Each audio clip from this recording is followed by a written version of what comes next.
Assalamualaikum dan salam sejahtera. Bersama aku kembali Faizal dalam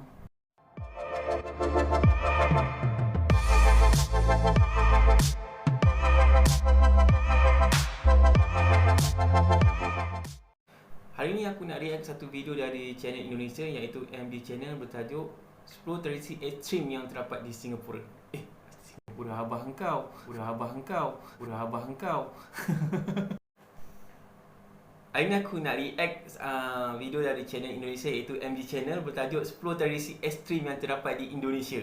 Okay, sebelum tu aku nak ingatkan korang jangan lupa tekan butang subscribe, like dan share. Okay, tanpa berlengah lagi, jom kita mulakan.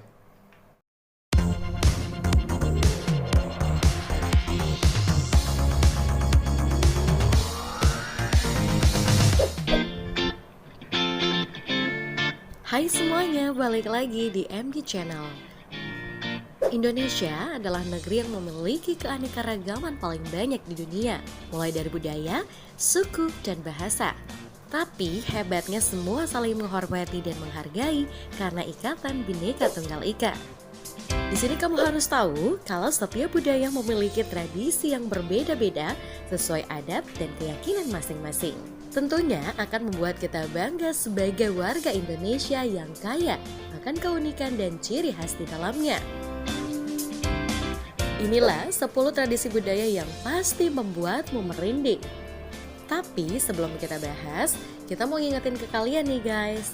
Jangan lupa klik like, subscribe, dan tanda loncengnya diaktifin juga ya guys.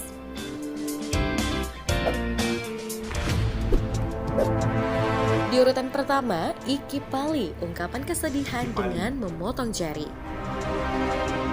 Salah satu suku daerah Papua, tepatnya suku Dani, memiliki tradisi memotong jari yang disebut Iki Pali. Tradisi ini terbilang ekstrim yang dilakukan bila ada salah satu anggota keluarga atau kerabat dekat yang meninggal dunia, seperti suami, istri, ayah, ibu, anak, dan adik.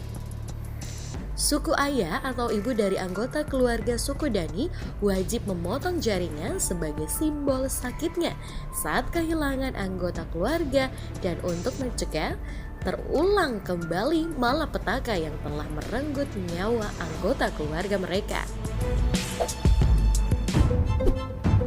Di urutan kedua, debus, bentuk keberanian melawan penjajah. Debus merupakan tradisi yang digelar di daerah Banten. Kini, debus sering menjadi ajang pertunjukan oleh masyarakat Banten. Adapun pertunjukan ini terbilang unik, yaitu setiap anggota melakukan adegan menusuk perut dengan tombak, menyayat bagian anggota tubuh dengan golok, memakan api, menusukkan jarum kawat ke lidah, kulit pipi, atau anggota tubuh lainnya hingga tembus tanpa mengeluarkan darah. Memang semuanya berada di luar logika, tapi kembali lagi bahwa sebelumnya setiap anggota juga melakukan ritual yang dibimbing oleh sesepuh atau guru kepala.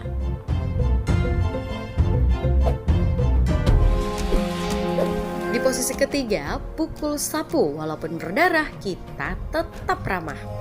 Pukul manyapu atau baku pukul manyapu merupakan atraksi unik dari Maluku Tengah yang biasanya dipentaskan di Desa Mamala, Desa Morela, Maluku Tengah. Pertunjukan ini digelar setiap hari ke-7 Syawal setelah Idul Fitri. Banyak wisatawan yang datang untuk melihat atraksi ini. Setiap anggota desa saling memukul menggunakan lidi hingga berdarah. Tapi hebatnya, suasana tetap akrab setelah atraksi tersebut.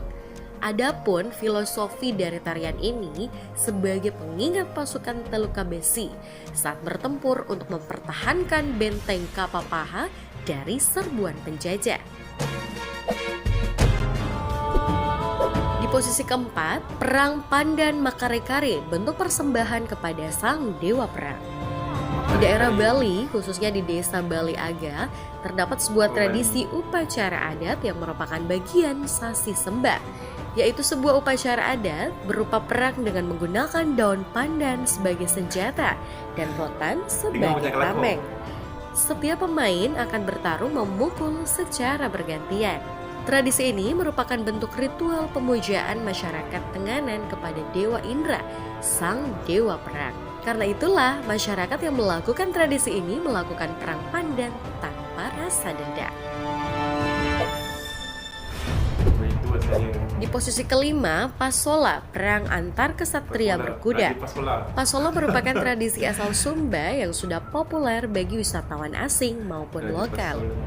Tradisi ini digelar sebagai upaya perayaan panen dan memulai masa tanam baru dalam kepercayaan Merapu.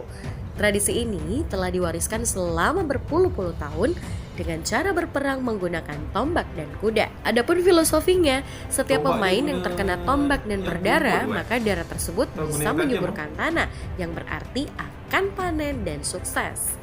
Tapi sebaliknya, jika ada salah satu pemain yang mati, maka korban tersebut berarti mendapatkan hukuman dari para dewa karena telah melakukan suatu pelanggaran atau kesalahan. Di urutan ke-6, pasiliran ketika batang pohon dijadikan pemakaman bayi. Setiap bayi adalah suci, begitulah ungkapan yang sering kita dengar. Di Tanah Toraja ada proses tradisi unik, yaitu dengan memakamkan bayi yang meninggal di dalam batang pohon tara, pohon yang dianggap suci oleh kalangan suku Tanah Toraja. Tapi khusus bayi yang berusia di bawah 6 bulan saja yang dimakamkan di sini. Mereka menganggap bahwa bayi yang meninggal sebelum tumbuh gigi adalah bayi yang masih dalam keadaan suci, sehingga perlu dikembalikan kepada rahim ibunya dengan cara memasukkannya ke dalam pohon tara. Di posisi ke-7, ritual manene ketika para mayat berganti baju baru. Ada satu tradisi unik di Tanah Toraja yang sempat menghebohkan pemberitaan dunia, yaitu tradisi manene, sebuah ritual permandian perawatan sampai penggantian baju baru bagi para kerabat pendahulu yang telah meninggal dunia. Setelah itu para mayat akan diarak ke sekeliling kampung. Tradisi ini digelar setiap 3 tahun sekali. Adapun filosofinya, mereka menganggap bahwa jasad orang yang telah meninggal pun perlu dirawat dan dihormati, meskipun jasad tersebut sudah tidak berbentuk lagi. Di posisi ke-8, ritual tiwa, upacara mengantarkan roh ke langit. Bagi suku Dayak yang menganut kepercayaan agama Kaharingan, setelah kematian, orang yang meninggal dunia belum bisa langsung masuk ke dalam surga. Maka dari itu, sebuah proses kematian perlu dilanjutkan dengan ritual lanjutan penyempurnaan agar tidak mengganggu ketentraman dan kenyamanan orang yang masih hidup. Ritual tersebut bernama tiwa, yakni prosesi menghantarkan roh leluhur sanak saudara yang telah meninggal dunia ke alam baka dengan cara menyucikan dan memindahkan jasad dari liang kubur menuju tempat yang bernama sandung atau rumah kecil dengan tidak menyentuh tanah. Di posisi ke-9, kerik gigi karena kecantikan juga butuh rasa sakit. Setiap wanita pasti ingin dirinya cantik, tapi bagi wanita suku Mentawai, kecantikan itu harus siap berkorban dalam melewati rasa sakit. Salah satunya adalah proses kerik gigi tanpa alat bius yang dilakukan oleh pimpinan adat. Adapun bentuk filosofinya dengan memodifikasi gigi seperti hiu, tradisi kerik menggambarkan sebagai pengantar jiwa gadis Mentawai menuju kedamaian. Pesona kecantikan gadis Mentawai muncul dari keyakinan bahwa untuk mendapatkan kebahagiaan, keinginan jiwa harus sejalan dengan bentuk tubuh. Tajam gila. Di urutan ke-10, Lamafa, ujung tombak berburu paus. Di daerah Lebatan, Nusa Tenggara Timur terdapat sebuah tradisi turun-temurun yang sudah dikenal di penjuru dunia. Tradisi tersebut adalah berburu paus biru yang sudah dilakukan sejak abad ke-16. Masa perburuannya berkisar dari bulan Mei sampai Oktober. Bagi mereka, berburu paus bukan sekedar sebagai sumber kehidupan. Mereka menganggap berburu paus sebagai bentuk perhelatan besar yang dinikmati orang sekampung. Paus yang mereka buru hanya bertujuan untuk bertahan hidup, bukan sebuah komoditas dagang untuk diambil keuntungannya. Maka dari itu, pemerintah membolehkan budaya tersebut meski ditentang oleh berbagai aktivis mamalia laut. Nah guys, Itulah Benda 10 pula. tradisi Oh, budaya habis yang pasti membuatmu merinding. Kalau kalian tertarik dengan video ini, jangan lupa share ke teman-teman kalian agar video ini bisa memberikan manfaat dan pengetahuan buat semuanya. Sampai jumpa di video-video versi MG Channel berikutnya guys. Bye!